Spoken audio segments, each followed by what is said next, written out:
I like to just wait till 7. Exactly.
Islam.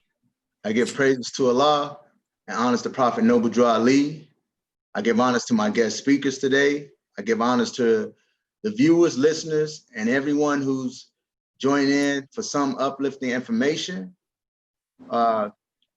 Today on a Brothers Bond, we'll be having a discussion on deep appreciation for womanhood. I want to give you a perspective from the brothers to, I guess, to help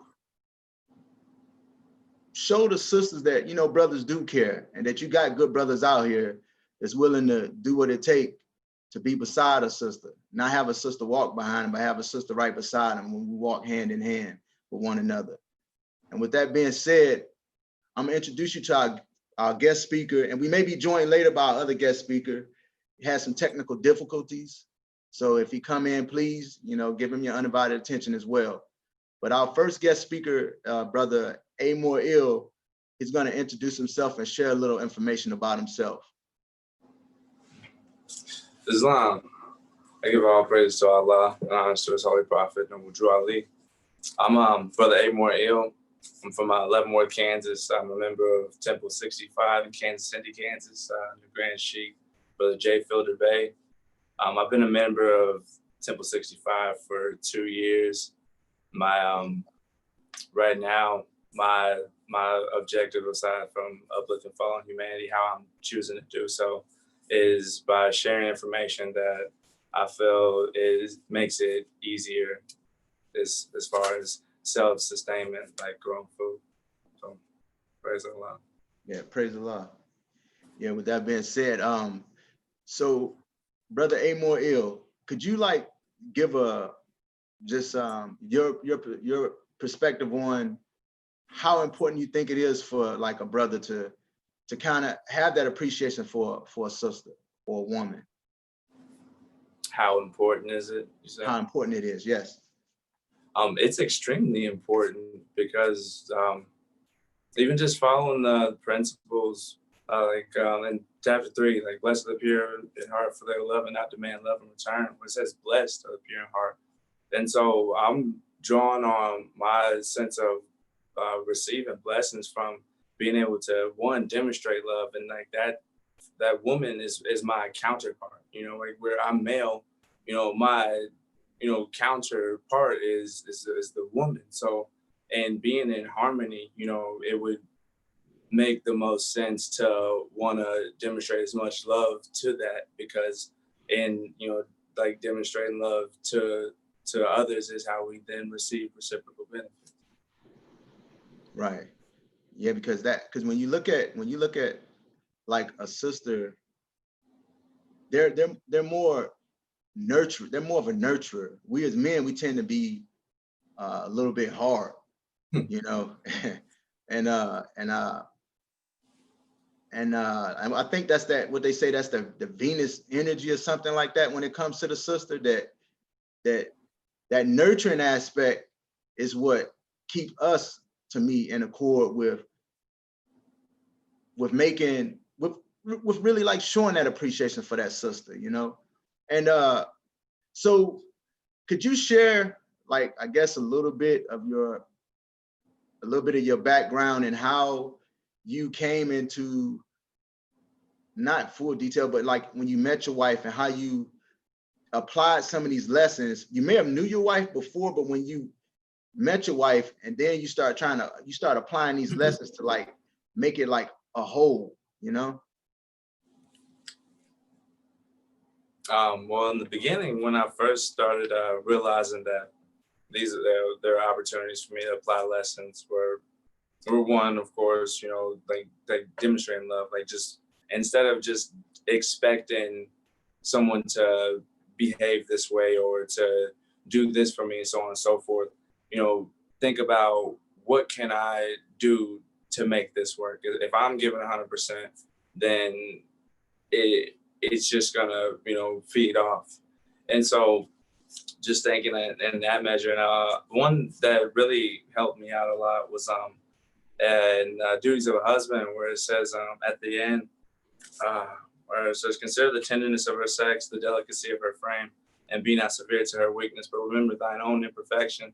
It really helped me not be so judgmental in the form of, like, as far as like expecting, you know, because, you know, like I feel like a lot of people can get stuck into this, you know, what can you do for me? What can you do for me? Instead of like, what can I do for you?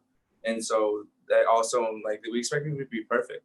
And that's been a mistake that I've had to just constantly go through trial and error just through my young adult life, and just understanding that, you know, the fact that I can see these imperfections in people is not for me to then, you know, pull their weeds and, you know, instruct them that you should be doing this. It's, I get the opportunity of seeing, you know, this is what it looks like. So now when I experience this, you know, I feel this way when XYZ occurs. And so now having knowledge of that, it gives me a better idea of what choices to make as far as my behavior.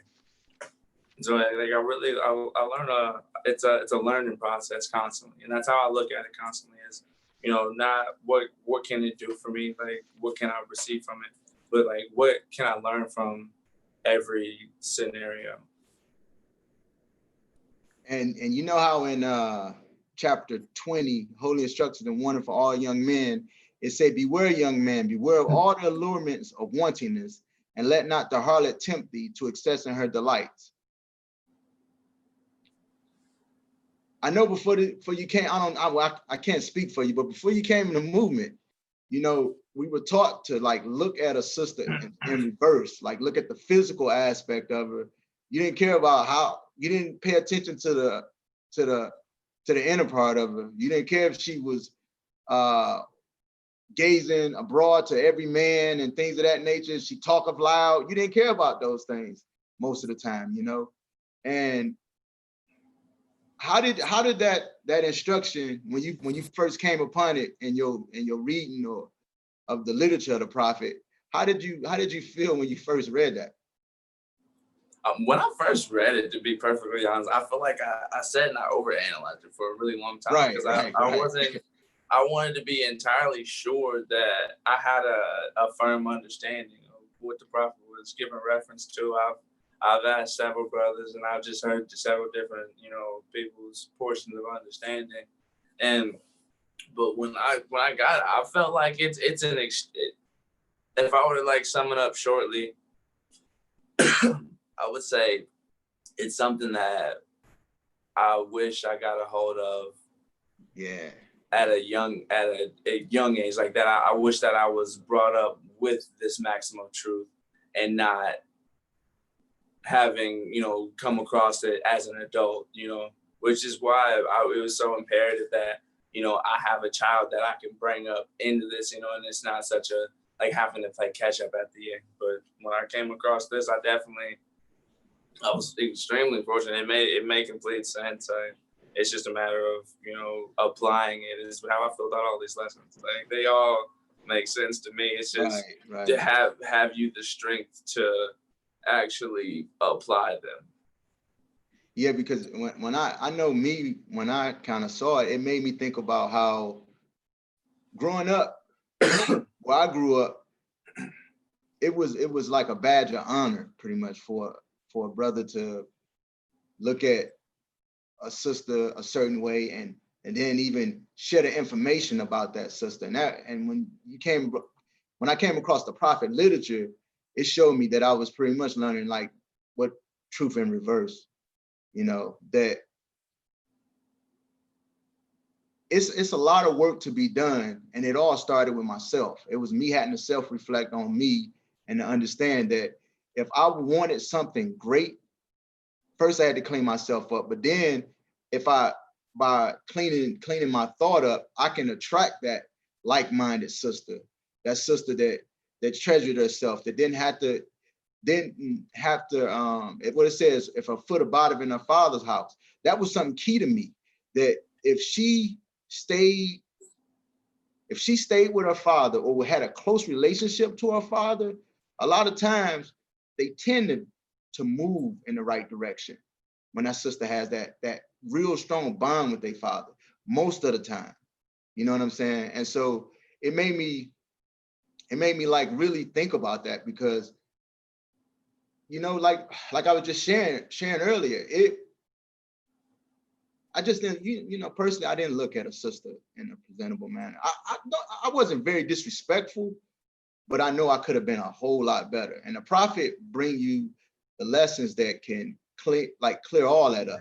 He take away all the illusions to show you that if you really take these lessons, like he say, you can get your household in order. You know what I'm saying? And you can create your heaven right here on earth. And it's a heaven to be able to come home and have a sister that's not looking to, pick a fight, or that's really looking to build from a more harmonious perspective, And something else that stood out to me when the prophet was speaking about a sister, he said, I think it's chapter 22, duty of a husband. He said, when pain and sickness assault her, let thy tenderness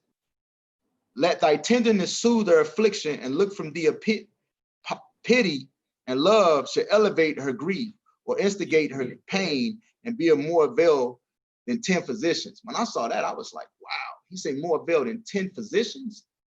So you really got to put in some work. And I was married previously, before my second marriage. And I know it was times that I was really nasty when she was down and out, I still want you to make my dinner. I still want you to do certain things. And the prophet showed me I was in a deep error, So what did you think about, what do you see that you were wrong, and where you made your wrongs right when it comes to something similar to that instruction? No, but can you restate the question to like a simple Yeah, question? because I don't want people to think we just thinking we perfect. You know what I'm saying? Right. So where do you see yourself that you were in error before, like a scenario where you was in deep error, but now you've amend your ways, and you making that speedy reparation to try to the utmost of your power to make that situation better in this lifetime, when he speaks about being a more avail?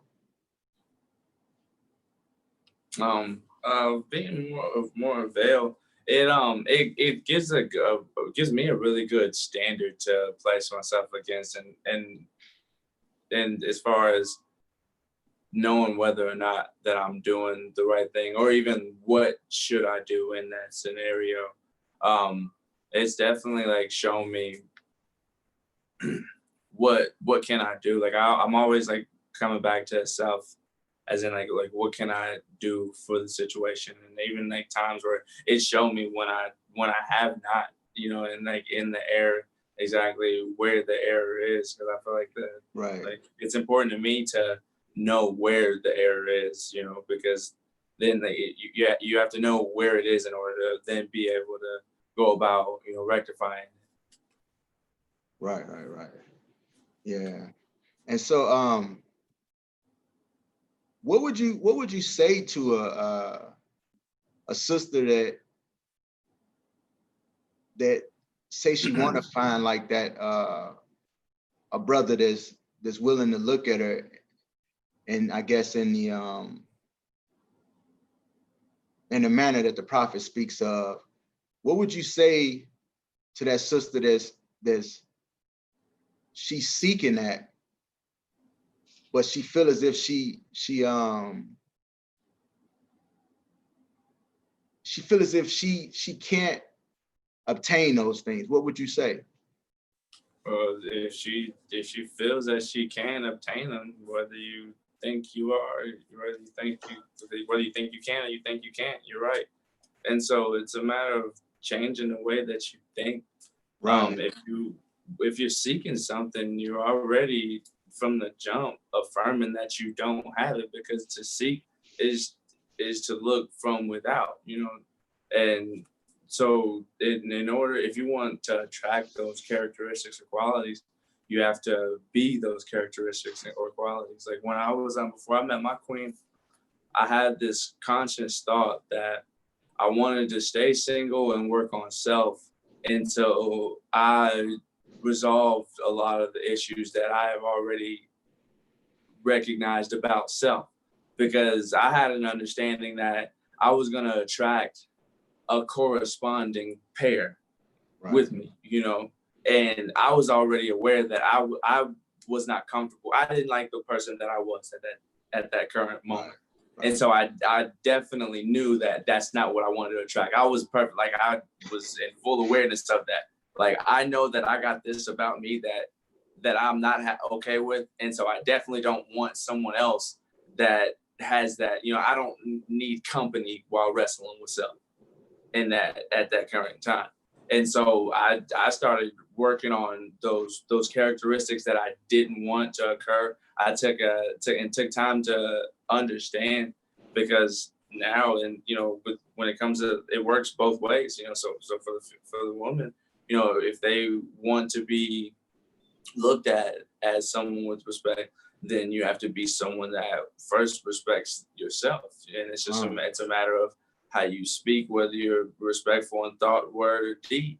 It's a matter of, are you giving people something to respect? Are you respecting? It's evident when people don't respect themselves by the way that they speak, by the way that they portray themselves one way or another without diligence. Yeah, and it's kind of like, I was kind of like what you was just speaking on about yourself. I knew it was things about me that I didn't like, because like I said, I was married before, and it was something that I had to have a serious self-reflection. And I went I I went some time without being with anyone, almost like 2 years without, it was just under 2 years possibly, without being with anyone, because I had to understand me. You know what I'm saying? Then I wanted to make sure that when I went to that relationship, that I had more of a spiritual connection, and my second step for me was to then have that mental connection. The physical was last, because if I had the first two, the physical to me was going to be amazing, you know, because we was going to be on one accord. And like you were saying, I was attracting that through the universe to bring me that person. And Allah blessed me with my queen.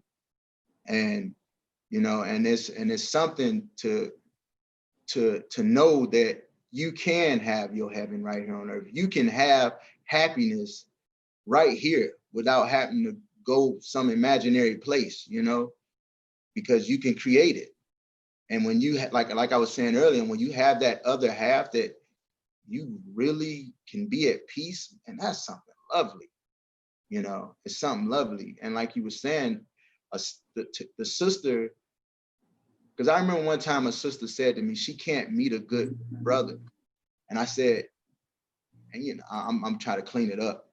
But I said, you know, if you want to meet a good brother, you got to make yourself, you got to present yourself in a good manner, because it'll come. You know what I'm saying? But you gotta hold that thought, and you can create it. But as long as you keep moving the way you're moving, you're gonna attract what you're putting out there. You know what I'm saying? But so you say you're married. How long you been married, if you don't mind me asking? I'm actually not currently married, but my queen and I have been together for a year and a half. Yeah, praise the Lord. And with that being said, how has she contributed in you growing to be a better husband? My queen, she's been a perfect example of showing me what love was, because prior to, like, I didn't have the will on my own to be as selfless as she, as far as like the behavior that she's expressed to me. And you know, just like with her, just being able to show the really the characteristics of like love, truth, peace, freedom, and justice. When I think of even like just like the justice aspect of it, you know, being merciful. Like there's been several times where, you know, her and I have had disagreements, and like regardless of like how wrong I was, like she still forgave me. And even, you know, me being able to have something to where now I can, you know, demonstrate love too, because it's like I understand. I'm aware of when I'm moving in love and when I'm not. You know, because like it's a feeling that I have, and so now it really helps having her on alongside with me to be able to like self check myself a lot, because like I can always tell, you know, how I am, the energy that I'm putting off based on the reaction that I get from her, you know. And I feel like that's like, it's so beneficial for me to have like that other side of like me, you know, because like without having a woman, that there's so many things that that I'm incapable of learning, you know, without having like the other side to see, you know, what part of me affects this part of this.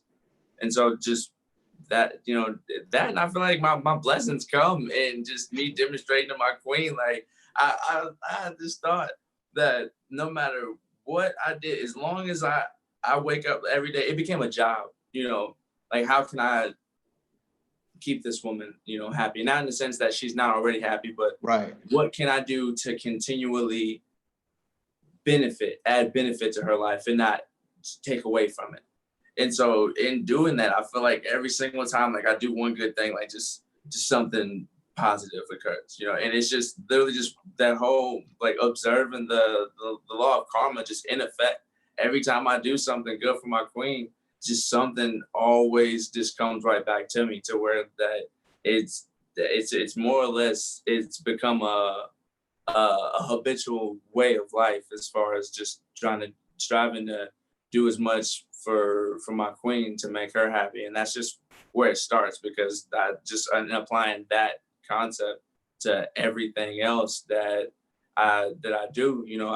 If I know it works here, then it's gonna work, you know, when it comes time for making a business transaction or developing a new relationship or friendship, one way or another. Right.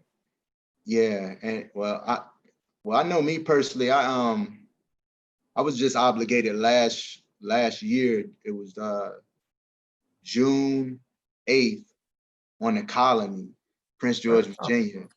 And they had, I think it was over 30 some years, and since they had an obligation out on the colony. It was beautiful. I mean, the day it was pouring down raining, and but you know, Allah deemed fit for us to have clearness, because like no more than like 30 minutes to an hour before the obligation, it cleared up, and like an hour after, it stayed clear and it poured down rain in the rest of the time. But Oh, really? yeah, but it was a blessing, and I share a story. Like, I remember I was at the Sister Auxiliary because I had met my wife uh, on another event by the Moors in Philadelphia. And when I met my wife, it was like I didn't initially see her as my wife. I just didn't, because I was still at that time trying to find myself. And it was like a year later, we was at the Sister Auxiliary in Ohio, and I heard, it's like time froze, and I heard the voice was like, "You got to change something today. It's something you got to change." And I was like, that's interesting. Like, what is that? And then it's like everything went back to normal. And so later that evening, the sister came up to me, was like, "You mind if I take a picture?" I was like, "Cool, we could do that." And I shared with her, send me the picture. So I get to my room and I look at the photo. And once again, I heard the voice say, "This is what you have to change."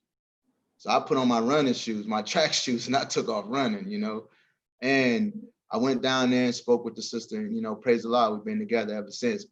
And I know at that moment in time, I did need someone, because it started to grow on me that I was a little bit lonely. It's something to be by yourself all the time and really talking to yourself a lot of time, And when she came into my life, it was like, that was that peacefulness that I needed.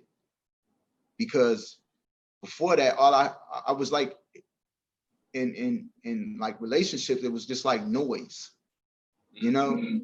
And one thing about her, she's a Pisces, and she's like so temperamental. She's so cool, calm, and I can get outside of myself sometimes, and she can rein me back in real quick because she's like the opposite of me, And that's one thing I love about having a sister that's in the movement, and she quick to go to the instructions and be like, "More, you need to get in line," And she'll read the instruction and that's the trump card with anything. So it's like, all right, you're right,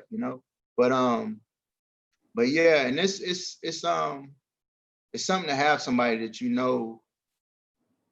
is there for you through thick and thin, through whatever, and they got your best interest at part, and that's to me that's the beautiful part of it. But here's a question: why do you think the prophet instructed us to have a deeper appreciation for womanhood?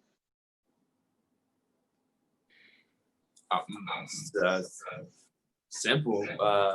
A short answer would be, if we can't appreciate women, then we can't appreciate anything. And he gave there's a whole chapter about gratitude, and it being, when you can be grateful for what you have, then that makes you receptive to receive more. And so having a deep appreciation for womanhood is like, women are how we repopulate the earth. So to continue to have this heaven on earth, we need the woman. So in order with that's being how we repopulate, that needs to be an environment that's in a constant state of good circulation. Everything running right. Everything that's an environment has a certain level of homeostasis that makes it to where this is running fluidly and efficiently. So that's one reason why I feel like it's important for us to have that appreciation. Yeah, and I think it's important to have a deep appreciation for womanhood, because it's like you were saying, to kind of camel walk with you a little bit. It's like our sisters are how we continue to build a nation, by through the womb that they carry, that they have, and they carry our children, and by them having, and when you have that appreciation, that vibration goes into that creation when it's sitting in the womb.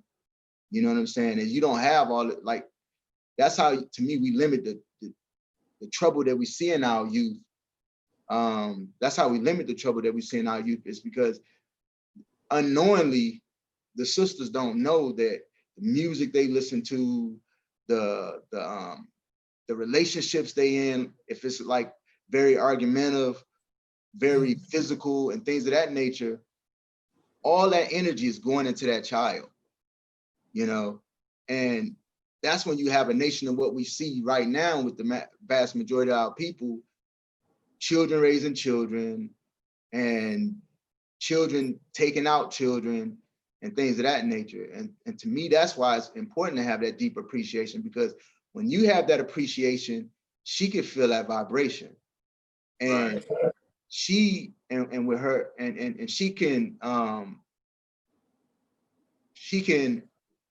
be that light for other sisters, because it's something when a sister see, like say like a sister see my wife and she has a turban on and it piques her interest, like, who are you, what are you, you know what I'm saying? And that's right. Her being the message that she brings, and that contributes to the growth of a nation as well. And that appreciation really it really, to me, it really solidifies the prophet lessons.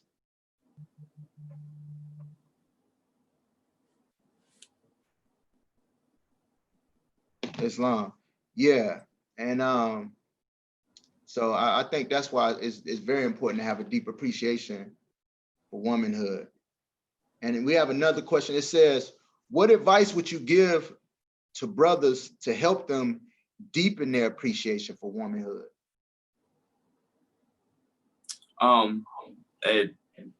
Be not severe to our weakness, but remember thine own imperfection. You know, men, we're not perfect by no means. We're striving towards perfection. And so with having that female counterpart, that partner to help us along the way and striving to perfection, it helps keep me in check to always be in a state of uplifting, like it's a partner that I have with me. So, you know, it would like you're only strong as your weakest link. And so like we should be striving to bring keep our sisters like uplifted with us. So then when we have like times where we feel like certain things aren't being carried out the way we expect, you know, that remembering our own imperfection, it helps keep like thoughts in a sense of resolution. Yeah,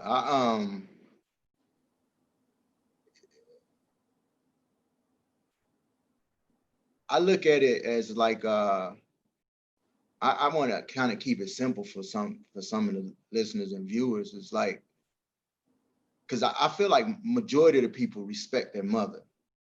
Right. Majority of people respect their mother. And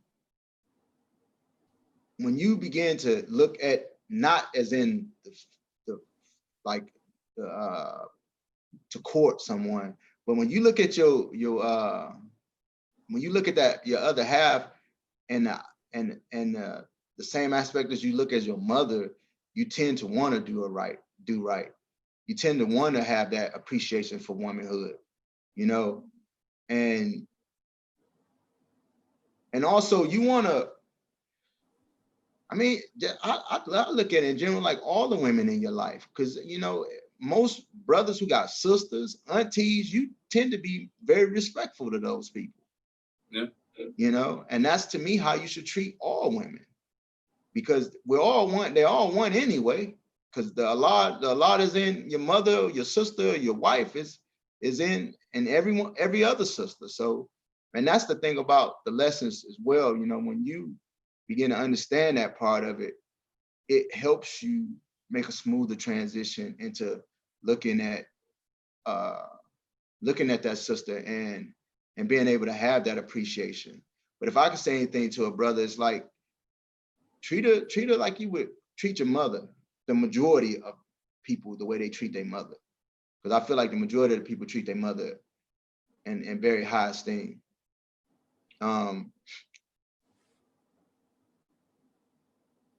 When when you first step foot into the Moore Science Temple of America, and then you started to gain some understandings of certain things, what caught your eye the most about a sister in the movement? About a particular sister, or just like Yeah, no, just like about the sisters in general. Like what, like I'll give you an example. Like for me, I remember when I first walked in the door and I saw the sisters with the turbans on their head, I was like, wow, I'm at home. I knew I was at home. That's exactly what came out of my mouth. I was like, I'm at home when I saw the sisters with their turbans on, because it was like it was like I didn't understand it at the time, but it was a culture. You know, Right.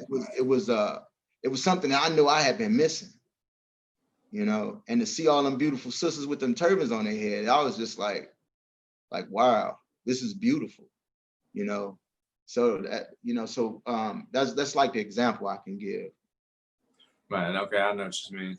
One thing that caught my attention the most was that all the sisters were. It was a sense of confidence, you know, with Yes, because especially when because I you know when I didn't know as much of the lessons, and I was learning a lot of information like from these sisters. You know, it kind of broke this stigma or stereotype that a lot of people go by, that you know you can't learn from women, and that was like a big misconception that I've seen spread a lot. You know, I've experienced a lot of people that like thinking in that measure, but just the level of confidence that it was extremely equal. You know, like there really was no barrier. Like I was just really impressed by the confidence of the sisters.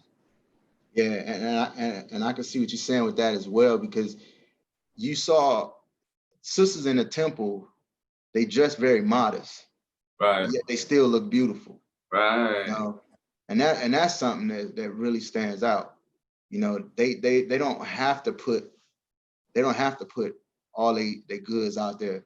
Like that song say, my milkshake bring all the boys to the yard. They don't have to do that kind of stuff, and they Right. still can draw a lot of attention. You know what I'm saying? Mm. But uh, what are your thoughts on marriage counseling? I feel like it's beneficial. It's always helpful to have an objective point of view, or even having ways to counsel within just the two parties themselves. Like I've always felt like the Quran is the Yes. counselor to me. You know, like Right. if I go, because like I'm there's never a time since I've been a part of the movement, since I've had access to this literature, there's never been a time where I'm wrong. I go find in the Quran that a lesson that corresponds with exactly what I'm expressing right now, and I'm still like, nah, I'm against that. Like there's always like it's always a good check and balance for me, you know. And so I feel like the Quran is a perfect marriage counselor. So I mean, with whatever, as long as counseling period is always beneficial, and and through whatever medium of choice. But I mean, my thoughts on marriage counseling, I mean, it's beneficial. You know, what I mean, how you go about, you know, doing your counseling is solely up on you. But I mean, I feel like it's imperative that there be some objective measure that you both can regulate yourselves by. Right. And like you say, like you were saying, that you know the Quran is definitely that counseling in itself. And that's why I was sharing with you. Like my wife, she go to the Quran real quick. That's right. You know, Like it. like real quick. And be like, Islam more, you know, you out of order. And you know, and I'm not gonna lie, you know, because I'm truthful, falsehood, strange to mix. Sometimes that flesh want to jump out front and be like, nah, you don't know what you're talking about. But you know, I had to humble myself, you know. And sometimes it takes time, you know, to really self-reflect and come back and be like, you know, yeah, you know, I apologize, I was wrong, you know. But that's to me how you work through things. And marriage counseling, I think everything serves its purpose. But me personally, I would go to members within the movement before I go outside. Personally, me, and if need be, I will go outside because I feel like a lot of the older members who are people who just been obligated for like so many years, you can gain a lot of insight from them as well, you know. And all it's gonna do is strengthen your bond with your wife, you know, with your queen. Um, if a sister is giving her best and the energy isn't reciprocated, is it wrong for her to leave the relationship? I feel like there is no right or wrong. There's only cause and effect. So if it's whatever you are okay with the outcome of, is the decision is solely incumbent upon you. I mean, if you feel that it's more beneficial, I feel like, reasoning is, that's one of the faculties of the soul. When you think about making a decision with keeping, reasoning in mind, is this that the best possible thing? I feel like that kind of helps influence the decision one way or another. But I mean, I gave to man creative fate. So I mean, right or wrong, I don't, I don't see anywhere verbatim where it's wrong to do so. And so I would say she's exercising her right to do so. I would just say do so with the, beware of your resolution and the intent of the action. Right. And I would say that, if I mean, we've been taught to like truly stay outside of ourselves when you look at everyday society. And everything that you're looking for, it lies within you. And if you feel as if it's not working, I mean, you can create a better situation. So you got to do what's best for you. Because if you decide to stay in it, you still creating that situation.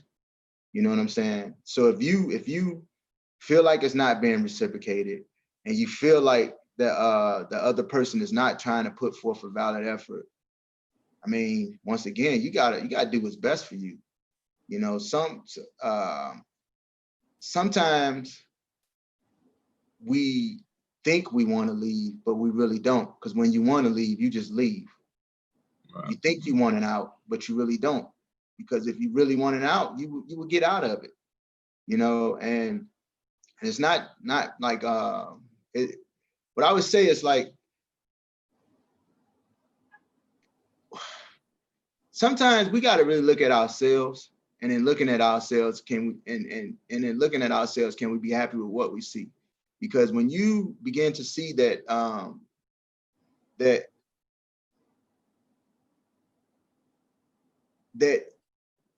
it's not the individual that you're really not happy with, it's really you not being happy with yourself, you know? And so when you can come to that understanding, you can just tend to move better. And that's why I share with any and everybody when I had the opportunity to, if you haven't ever been, try to find a temple in your area and go sit down and see it may not be for you and it may be, but a lot of times when you hear the truth, it's going to resonate with we say the Allah in you, the God in you, it's going to resonate. So, and then you can begin to see things a little bit more clear, because we've been taught to think that our conditions can't be better, that we can't do better, that we can't make better, that it won't get better. When in all actuality, it can. It all lies in your hands though. It all starts with you, And but yeah, so man, this time is going by, but yeah, praise the Lord. When let me see, when do you think that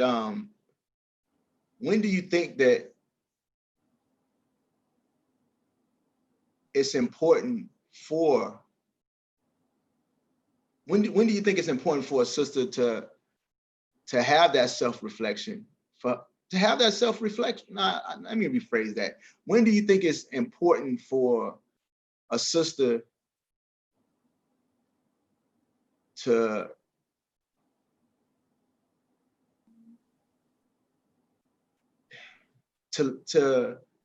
move on from a toxic environment? Like, when do you think it's important? I think I already kind of answered that in the first question, but when do you think it's important to like just move on? When the soul moves you to move, you gotta move. That's why I feel like the study is self. And so, when you look from within and really truly actually seek an answer, because a lot of times, we find ourselves just moving without having really actually thought and meditated. I mean, if you really ask yourself, like, throughout the day, how many decisions do you think the average American makes without truly actually going deep in thought, and striving to connect with the source of the creator of the universe, right? And in order to get the best sense of resolution, to really get that answer. And so whenever that's why I feel like it's important to constantly always be in this sense of study and self. And so when should somebody leave is when, like, your soul is guiding you constantly. So when you listen, that's I feel like that's why that one of the most important things that I've learned, still constantly learning daily, is the importance of listening. And when you can listen and you pay attention, it's like, you go when you're being told to go, because Allah is constantly speaking to us, through different means. We're just not always paying attention. What is that? It kind of really makes you think about, what are you giving your attention to? If you can't notice that, Allah is telling you you should be doing this, and this was the decision you should have made, to whether or not you got that manifestation that you've been holding thought for or not. And so just listen whenever they're being urged to, like, always move on when Allah speaks. Right.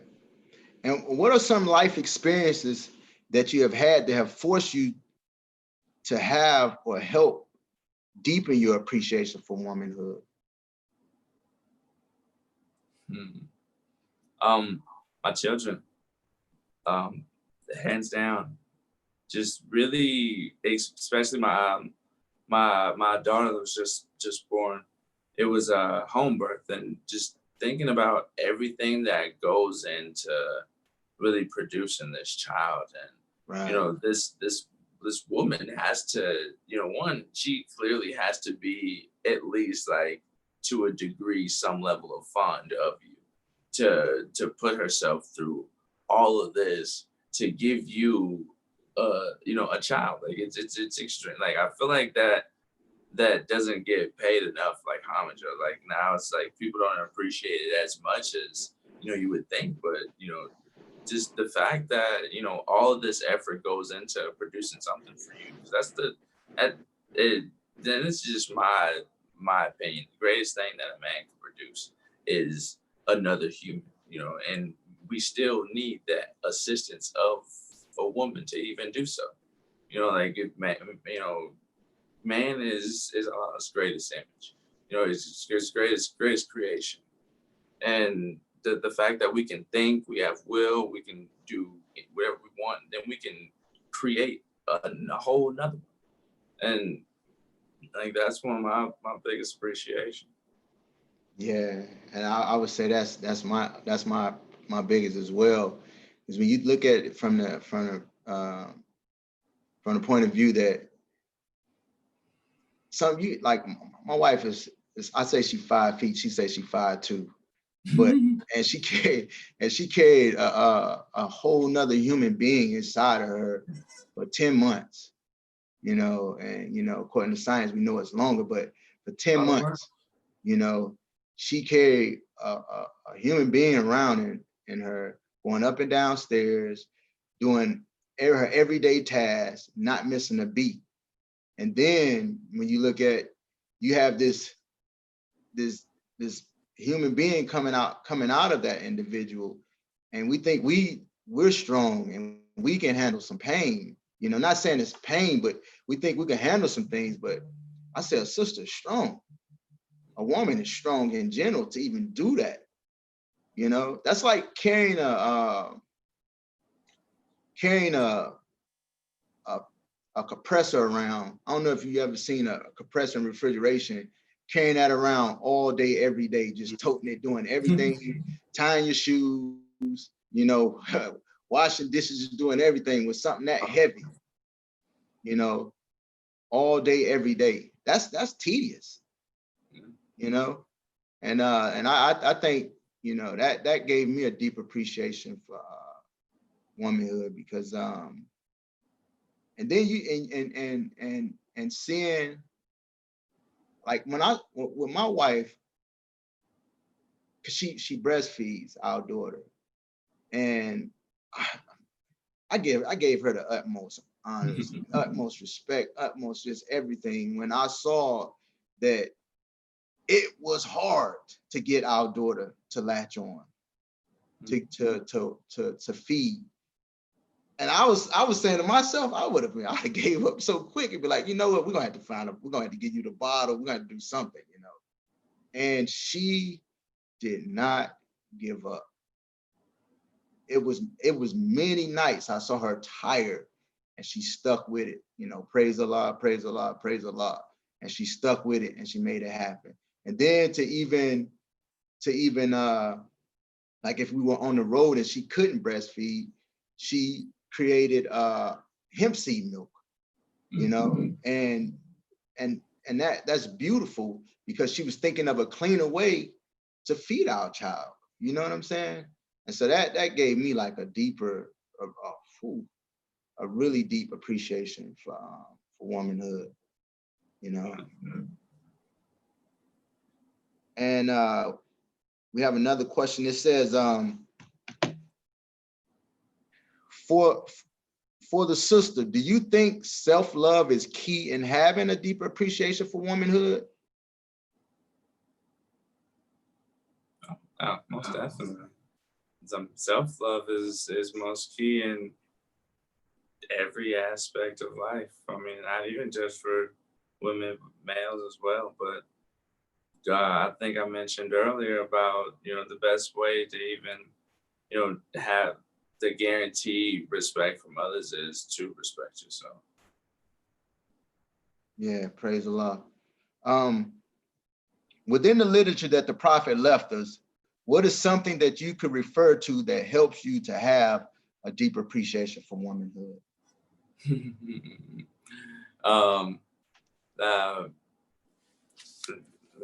Beware of irresolution and the intent of thy action. Beware of instability in the execution. So shalt thou triumph over two great failings of that nature. And that just helps me stay in the line of I can think and do whatever it is that I want to do.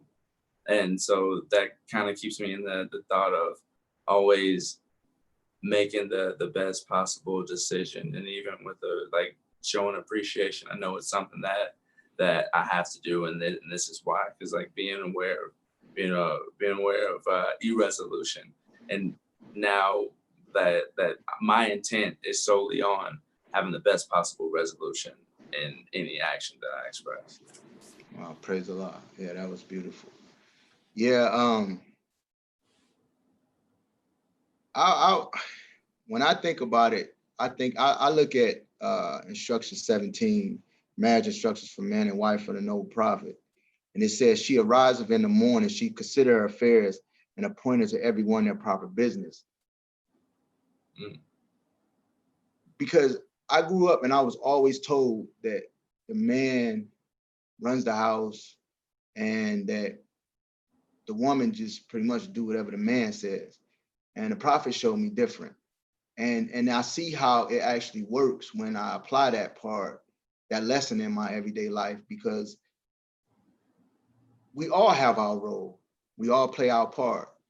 And with that being said, when I apply that lesson, that instruction, I see how much more peaceful it how much more peaceful that my my situation is at home, because a lot of men, they tend to, because we was taught in reverse once again, they tend to think that, you know what, I go to work, I come, I run this house, I do this, I do that, I do this, I do that. When in all actuality, she's the queen.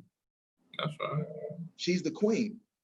And unless she really needs you to do anything, we're supposed to just lay back and let her do what she do. You know what I'm saying? I don't mean just be lazy or nothing like that, but we do our part, and but we coming to getting close to an end. So I would ask you to, if you could you please do a closing statement and send a message out to the viewers and listeners.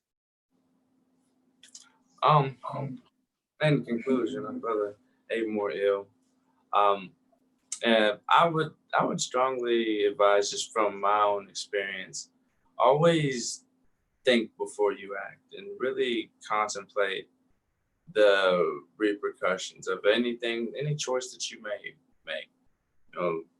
Always think and consider the repercussions of everything. Always be in a state of looking for the best possible outcome for not only you, but for the world around you. And I go in peace. Yeah, praise the Lord. Yeah, I would say that a